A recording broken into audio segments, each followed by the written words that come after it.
Which conspiracy theory is so believable that it might be true? The Laurel Canyon conspiracy. Basically, if you look at the counterculture revolutionaries in the music industry in the 60s, most of them were the children of military intelligence people. So the theory is that the free love, lots of drugs movement they inspired was done intentionally in order to distract the youth from a full-scale revolution. The thought was if the angry youth of the mid to late 60s were too high and getting laid all the time, they would stop caring so much about societal ills, and then basically sleepwalk through the 70s, which they did. I stumbled upon this when I was reading up on Jim Morrison, and how his father was the one who called in the fake strike at the Gulf of Tonkin that kicked off the Vietnam War, and which was shown later to have been a false flag. Turns out a lot of his contemporaries were also children of highly placed military people with ties to intelligence. Strange that they all wound up in Laurel Canyon as part of the same movement. Story 2. The CIA was involved in selling crack to low-income black neighborhoods to fund activities they couldn't get approved by Congress.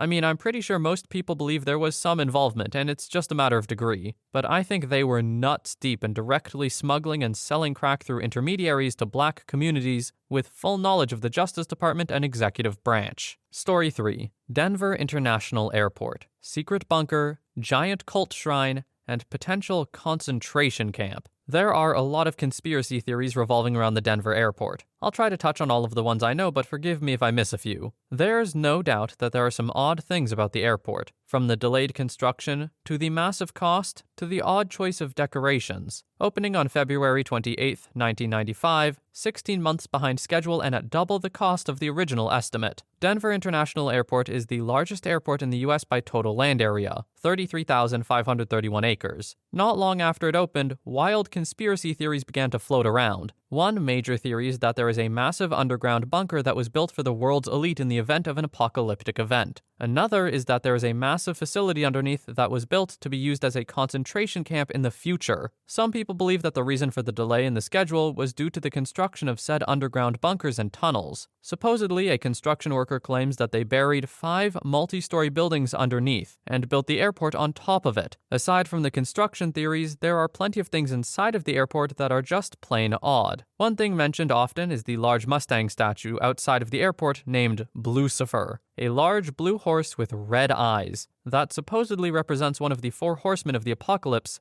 death. Oddly enough, the architect who designed the piece died when the horse's head fell on him, severing major arteries and causing what proved to be fatal injuries. Another thing people find odd is the dedication stone inside the airport. One of the first things you notice is the large Freemason symbol in the middle of the stone. Another thing people point to is the date on the stone, March 19th, 1994, which, if you add up the numbers 191994, you get 33, which is a significant number in the Freemasons, as I believe it is the highest level you can reach in the organization. The last odd thing about the dedication stone is that it says near the bottom, New World Airport Commission Contributors. People believe this is a reference to the New World Order, which will supposedly be brought on by the Freemasons/Illuminati. Also noted by conspiracy theorists are the 4 odd and slightly disturbing murals that are placed in the airport. Some people believe these murals are packed with Freemason iconography and occult references and are even telling of the future. My only question is, if they wanted to do something like this, why would they make it an airport in a location that people would actually go to? I understand for some of these things there's some value being hidden under the noses of people, but this seems like too under the nose, you know? I don't think I'm sold. Story 4. A massive electromagnetic storm or meteor hit the Earth about 12,000 years ago, melting the glacial ice sheets almost overnight and causing massive worldwide flooding. It would have caused a worldwide trauma in human thinking that could have rippled through generations of people in the form of strange traditions and religious beliefs. A lot of religious texts have accounts of mythical-sounding flood, firestorm, or sky-blackening events, and it would explain other things like a ton of the megafauna going extinct in North America, the discovery of civilization sites like the Göbekli Tepe that are at least 10 to 12,000 years old, also some structures like the Sphinx in Egypt and other megalithic stone structures in the world,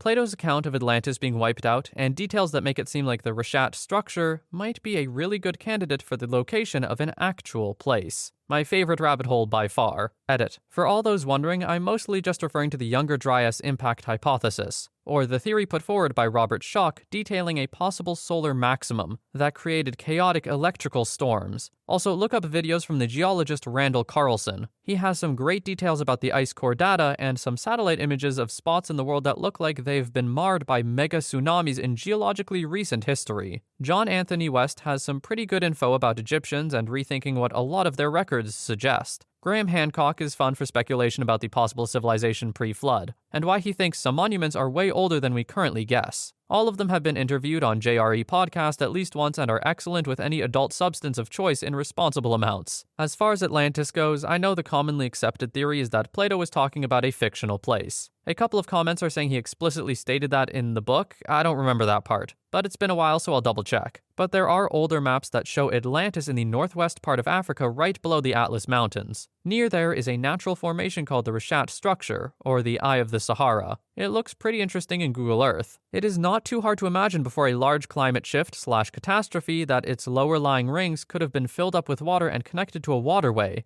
that could easily access the ocean. Plato does have a fair amount of detailed information that he said was passed down to him, and was originally in an Egyptian temple documenting the history of Atlantis. The description matches word for word to the site with fairly eerie accuracy from what I can tell. For example, the 3 colors of the stones in the city. On the ground at the Rishat, there is rubble everywhere with those 3 exact colors. There are also specific distances in Plato's account when he talks about the layers of the city and its ring-like shape. They match really well with this natural structure. I'm not sold on the Atlantis part, but it is really fun. I gotta cut it off there. This guy goes on for a while. And by that I mean there's one more paragraph, but I'm done. There's so many pronunciations in there that I had to stop and go look up, and I'm so sorry to the editor. That being said, even after all this, I'm really not sold, because I'm pretty sure that any kind of biblical scale of flooding like OP is describing would probably be pretty easy to tell geologically. Now, admittedly, I'm no scientist, but I have heard that large amounts of water like that flooding the entire Earth would leave an impact. Maybe I'm wrong though, and that's all accounted for here. I haven't looked into it yet. Anyway, after that huge one, moving on. Story 5. Facebook purposefully attempts to ruin people's relationships because the drama gets more views and more views sells more ads. Several years ago, they introduced a feature so that your comments on other pages would show up in your friends' feeds. So if you're secretly an atheist and you comment on some atheist page, it shows up in your devout Southern Baptist grandma Muriel's timeline, even though it's a conversation that has nothing to do with her and there's no reason for it to be. As a result, Facebook outs you to your family, and grandma is typing away at all the evil Satanists trying to corrupt her grandson.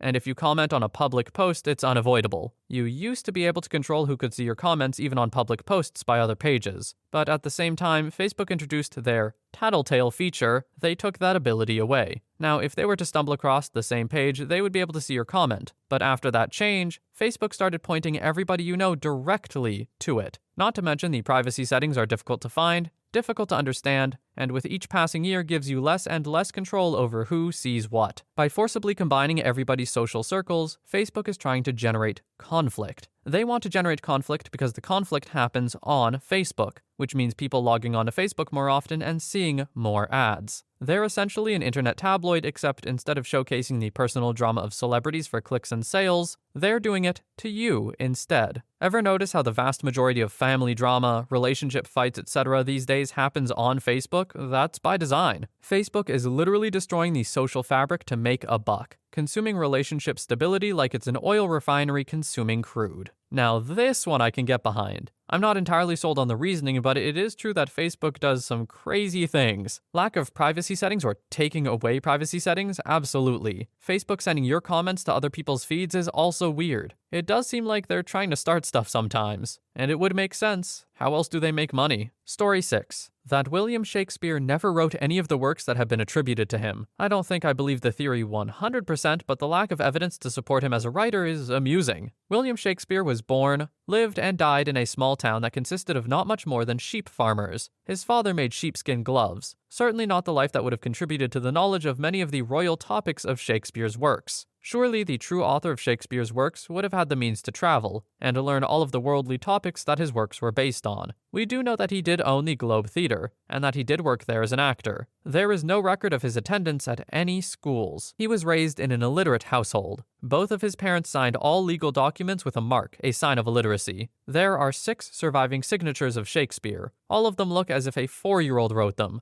They were all most assuredly written by an illiterate person. All of the signatures were found on documents, such as a mortgage contract and his will. There are no surviving original written literary works written by Shakespeare. There are no surviving personal letters written by him. Surely a letter from Shakespeare would be coveted as a prized possession, surely destined to survive to the present day. After all, Mozart's handwritten letters professing his desire to poop on his cousin's face have survived to this present day, but not a single letter written by Shakespeare. The only surviving written documents written in his hand were his will and a few other small pieces. All pieces of his writing that have been found were all written in secretary hand, a very basic form of writing typically used by poorly educated people. There are no surviving official documents that recall him as being a writer in any way. All official documents state that he was a businessman and a real estate owner. Shakespeare's will made no mention of any assets related to writings, books, or anything of that nature. All these facts paint a picture of a scenario where someone paid William Shakespeare to use him as a pseudonym for their own writings, and perhaps used his position as the owner of a theatre as their own personal venue.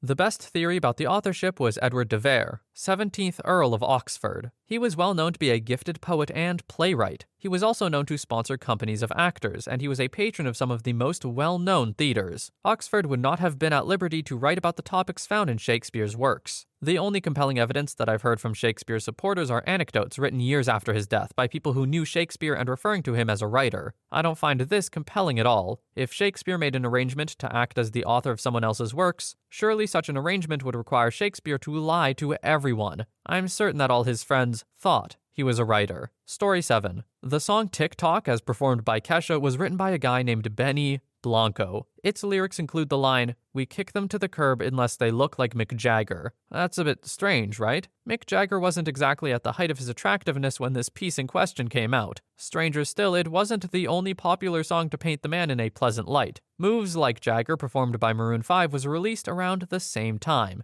and Benny Blanco also had a hand in writing that one. This is where things start to get creepy. The song The Time, Dirty Bit, as performed by Black Eyed Peas, features the following phrase, "All these girls, they like my swagger, they calling me Mick Jagger, I be rolling like a stone." It was written by John DeNicola, who used to produce the music for a band called Kara's Flowers, although you might know them better by their current name of Maroon 5. The song Heart and Soul, as performed by the Jonas Brothers, contains a verse that ends with, "Making mistakes, but that won't matter if you can swag like old Mick Jagger." Antonia Armato wrote that piece, and she's managed by Downtown Music Publishing. Care to guess who else they manage? Maroon 5. This web of connections extends all throughout the recording industry, but one thing remains unclear. What's the link back to Mick Jagger himself? There must be something, because if you have a look at Google Trends, you'll see that his popularity spiked with the release of each song. The only time in recent memory when it's been higher is during a period in March of 2014 when his girlfriend died. Some people have suggested that the name is just easy to rhyme with swagger, but popular usage of the word in reference to something other than a walking gait came about after the aforementioned songs had hit the airwaves. In other words,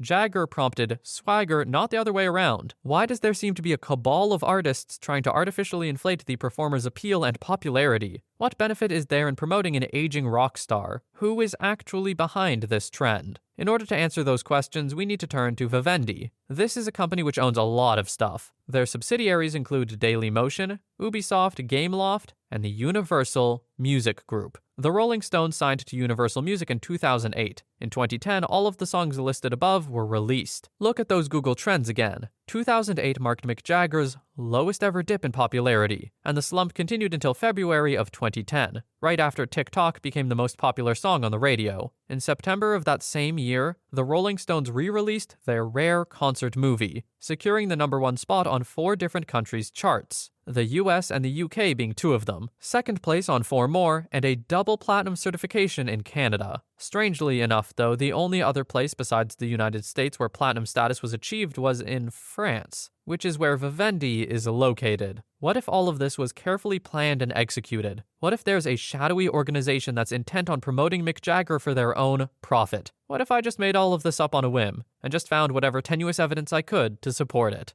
I absolutely believe this one. It's well known that the recording industry in general is very intertwined. I do like the contrast, though, of this one and the last one. Saying that Shakespeare had a ghostwriter is a lot bigger deal than Kesha, but this went into, more of a conspiracy kind of feel. If it was truly all a subtle promotion for the Rolling Stones re-releasing their rare concert movie, whatever that is, I honestly don't know, then kind of good on them. That's a huge brain idea. It's always possible that it's just a coincidence, but I'm pretty willing to just go out on a limb and say, yeah, this one might be true. Story 8. That the world's 1% participate in a global human trafficking ring that is untouchable by any law enforcement and often results in the deaths of any who dare expose it. This also extends into a larger world of high-profile crime that is hidden to the world. It is likely that celebrities unaliving themselves are often staged to cover up murders related to this secret world. Those with a history of mental health issues are especially easy to cover up. The murders of Honey and Barry Sherman come to mind when speaking of this theory. They were a billionaire couple from Toronto, Canada who were murdered in their home, which had been staged to look like a murder and self-unalive. The police initially corroborated the story until after the children of the victims gave a public statement saying the police were wrong, stating instead it was a double homicide. Using a private investigator, they revealed evidence in the crime scene that made it clear it was a double homicide. This raised questions as to why the official police statement said it was a murder and self-unalive. For example, both victims were found bound, and a belt that did not belong to either of the victims was found around Barry's neck. Their murder happened in December 2017, and there has been very little information released about this case since. Story 9. I don't see them where I live now, but where I was living previously, there were a ton of these handwritten signs, advertising that if you call the number listed, they will pay you cash for your house. There were a few for cars too, but probably 90% of them were something along the lines of,